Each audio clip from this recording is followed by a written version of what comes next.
Today we're sitting down with Paula Belmonte. Miss Belmonte is the surviving victim of the treehouse murder story that we've been covering a while here at True Homestead. Miss Belmonte, thank you so much for sitting down with us today to give us your time and tell us a little bit about your story. You're very welcome.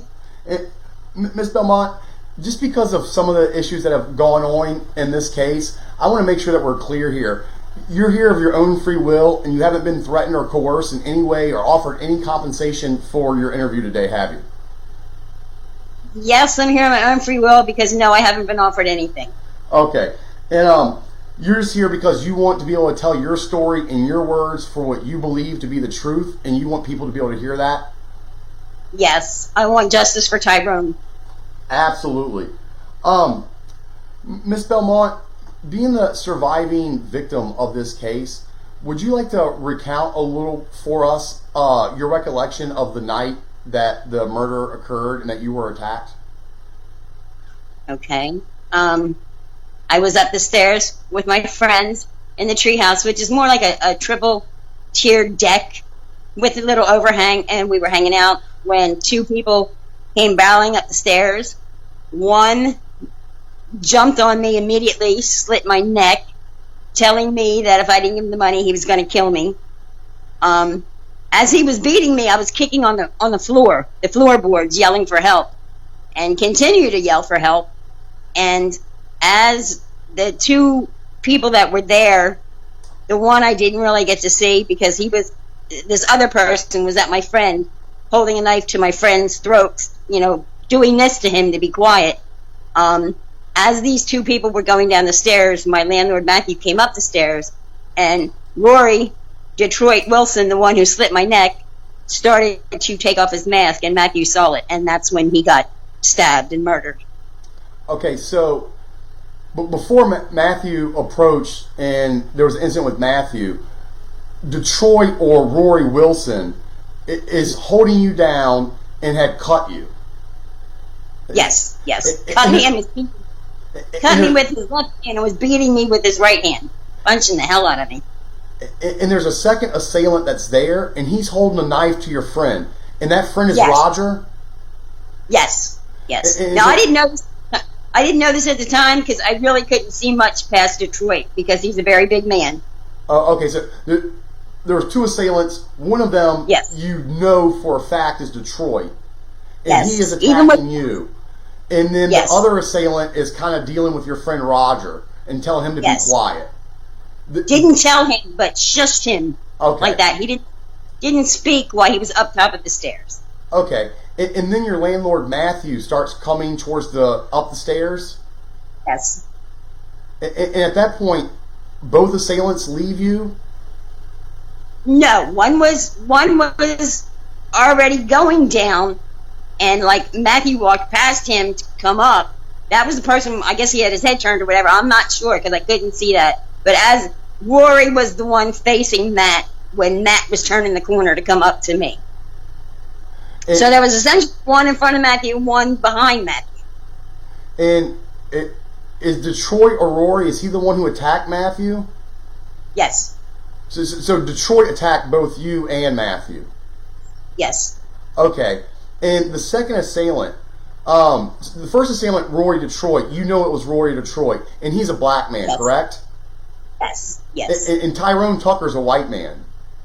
Yes. Different body plan, different body build, different locomotion, everything. Width-wise, height-wise, walking-wise, everything. In the second assailant, I'm not sure that he's been 100% positively identified. Some people think it might be this guy Travis. Some people are claiming it's Tyrone.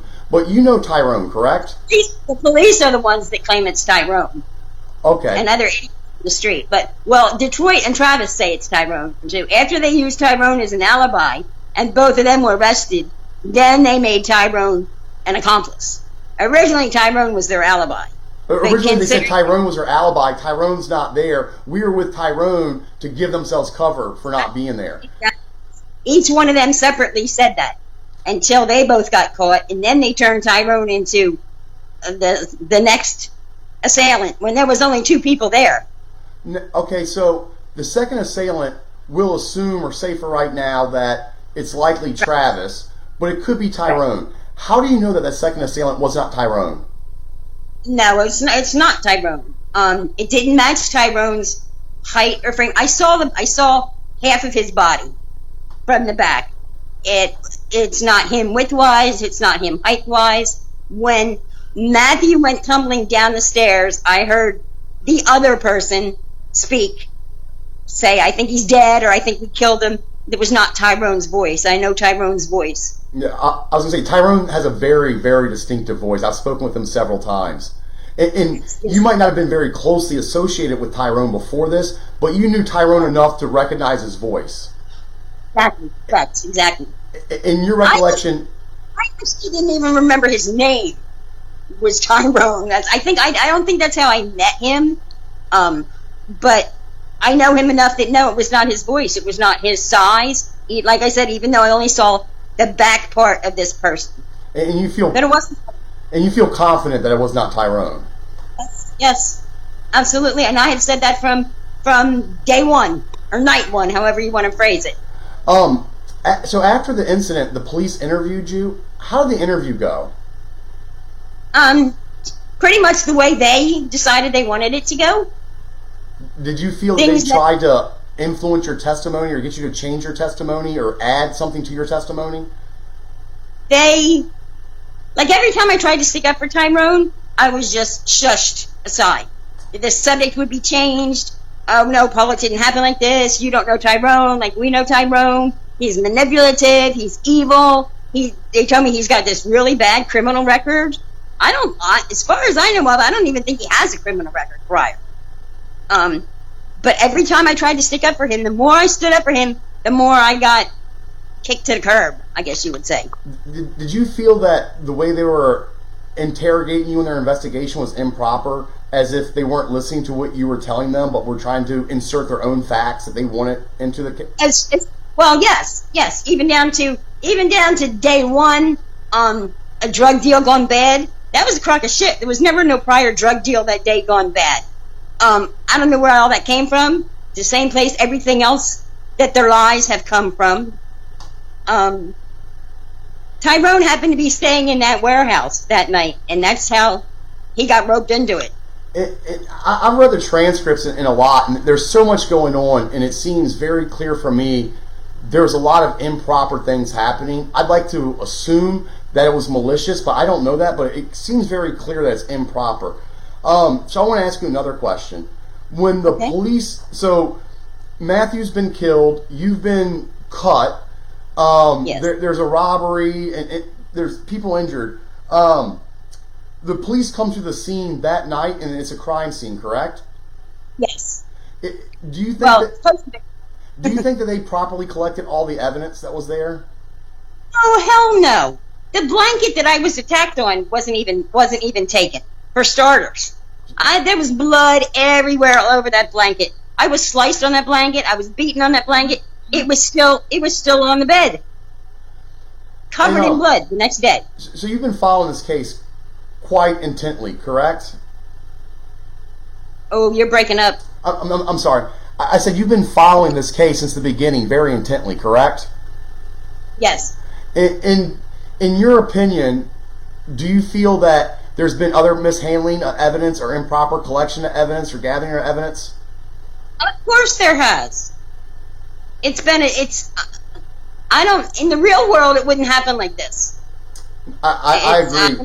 I noticed in the deposition transcript, the lead detective picture, he admitted that he had a sustained IA against him for, I believe it was 178 counts of mishandling evidence in this case. I'm not even sure how you have 178 pieces of evidence if you're saying they didn't collect the evidence, but that's what he admitted to. I don't know if it was several counts per piece or what, but that just seemed absolutely just unfathomable to me that it would go that way. It made no sense. But Paul, is there anything else that you would like to say about this case, or that you feel in your heart that you want people to know?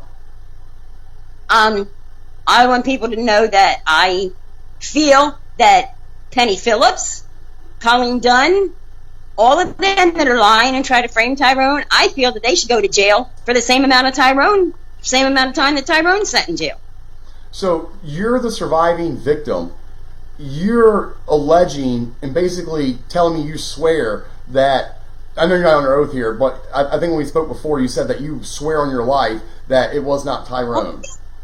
Yes, on my life, which I almost lost. No, it was not Tyrone. And as you said before, your big motivation here is that you know Tyrone is innocent and you want that to be heard. So yes, and if Matthew was alive, he would fight for Tyrone too, because that's the type of person that Matthew was. I don't want to see anyone in jail that doesn't belong in jail. And being that you're so adamant that Tyrone was innocent, and you're so adamant that you want it to be heard that Tyrone was innocent, have you and Tyrone spoken recently? No, we're not allowed to. I had tried to reach out to Tyrone, and reached out to Lauren, who I didn't know, for the plain and simple fact that once Tyrone was let out on bond at that ridiculous price, I was worried that Tyrone was getting in trouble for me being the person who he got charged with for tampering with a witness, because inadvertently me and Tyrone accidentally had lunch together. Like, we met up at McDonald's before Tyrone was arrested. Rory had already been arrested, and Tyrone hadn't. And I happened to walk into McDonald's, and he was in the back corner because he had just been released from being questioned. And he came up to me, and I mean, literally, we went outside because I was bawling, telling my story, crying on his shoulder. I got sidetracked. It's okay. We're talking about the no contact order, and you meet up with Tyrone. Okay, yes. So then later on, when I find out that Tyrone got arrested, it said for witness tampering, and I was upset, thinking that he was in trouble for talking to me. So I reached out to Lauren, reached out to Tyrone, the Free Franklin Tucker page. I did get a response from Lauren on Facebook.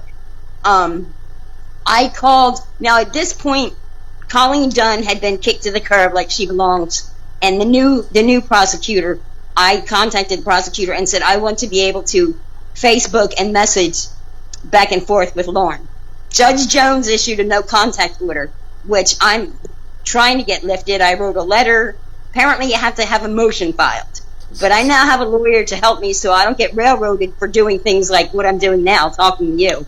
Because, that frame everybody down here as far as this case is concerned. I'm sure of that. But I want you to know, I strongly believe I'm not an attorney. I cannot give legal advice, but you have a First Amendment right to speak. I'm the media. You have a right to speech, press, and petition.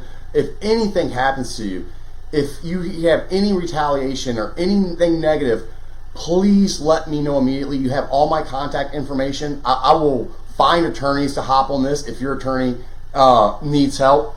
Thank you. So you said the judge had issued the no contact order. Do you know if the state had requested that? No, I don't know. The only reason I found out about it was because Lauren told me. Lauren was worried that they were going to get in trouble for me trying to reach out to them through Facebook, which is why I got in touch with the state attorney, the new state attorney. So I don't know the details of it. I do know I'm trying to get it dropped because I would like to talk to Tyrone. Basically, I want to tell Tyrone I'm sorry for everything he's been through. So you know the judge issued the order, but you don't know if the judge did that on his own or somebody had requested it. I think he did it on his own because it's not just Tyrone; it's also against the other two. Okay. It's all three of them. And Detroit. And you didn't want this contact order, correct? And you did not want this contact order, and you've hired an attorney to get it removed. Is that correct? Well, I actually got an attorney, a pro bono attorney. Oh, God bless. That would help me. I didn't ask for it. I wanted. I mean, the other two were in prison jail where they need to be. I don't want nothing to do with them. But like I said, Tyrone was my friend. Tyrone still is my friend, even though we're not allowed to speak. But I want to be able to speak to him. I want to be actually able to speak to Lauren instead of just. I'm going to meet him. I want to meet Lauren.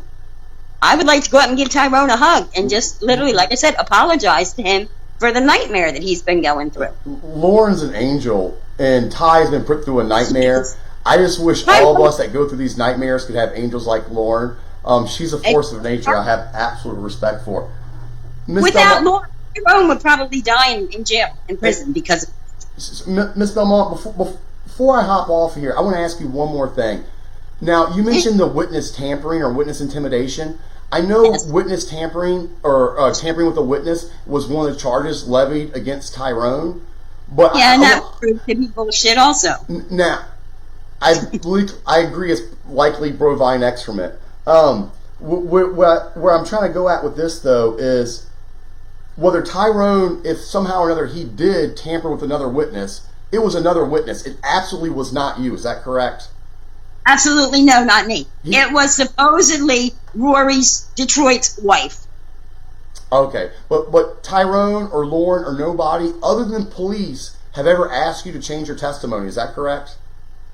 That's correct. The police never really asked me to change my testimony. They just tried to sway me.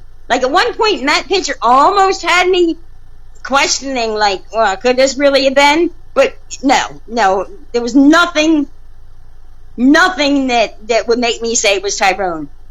And I'm in a weird situation because two of them I'm going against and the one I'm sticking up for. So it's kind of confusing for the defense attorney. Yes. But that's the way it is. So you're not just somebody who doesn't want anybody to ever be punished. People who are guilty and committed murder or robbery, you absolutely believe should be sitting in jail. Oh, yeah. But you believe an innocent man should never sit in jail the same way I do. If I thought Tyrone did it, he can rot in hell like the other two as far as I'm concerned. But Tyrone didn't do it. Miss Belmont, and I'm going to fight just as much as I can for him because he deserves to have somebody stick up for him instead of the crooked Bubba system down here. Miss Belmont, I really want to thank you so much. I can't thank you enough with words for sitting down and speaking with me and speaking with my audience. We've been following this case for a while, and there's hundreds, if not thousands, of pages. And when you go through it, it's beyond obvious of the issues, but it's hard to describe or get anybody to follow reading 500 pages. I think your words will really help a lot of readers understand what's going on and how egregious the conduct or misconduct of the state's attorney's office and the sheriff's office has been in this case. Yes, sir. And I certainly hope it helps Tyrone. Again, we thank you so much. If you need anything from me or you have any questions, please feel free to contact me. If there's any retaliation, I would want to know about it immediately. And again, God bless you. I'm praying for you. And I hope I get to meet you soon and buy you dinner. Oh, thank you. Okay, thank you very much. You're so welcome. God bless.